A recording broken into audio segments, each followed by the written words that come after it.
সম্মানিত ভাই বন্ধুরা, আসসালামু আলাইকুম। আজকে আমরা মসুরির ডাউল রান্না করতে দেখছেন। আগে সিদ্ধ করে নিলাম, একটু কাঁচামরিচ, একটু পেঁয়াজ দিয়ে, এখন হালকা হলুদ দিয়ে দিলাম।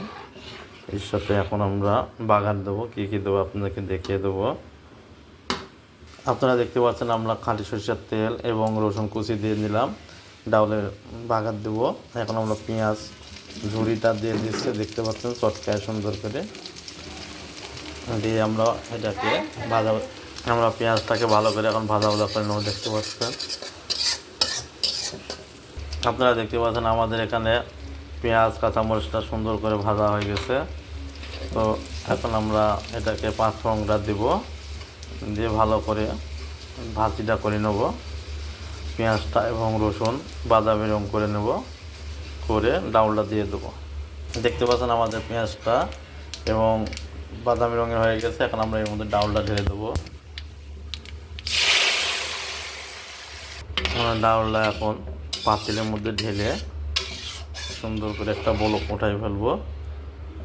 আমরা এখন ডাউলের মধ্যে ধনিয়ার পাতা কিছুটা কুচি করে রাখাটা দিয়ে দিলাম। দেখতে পাচ্ছেন ধনিয়ার পাতা দিলে মসুরির ডাউলটা খেতে ভারী মজা লাগে।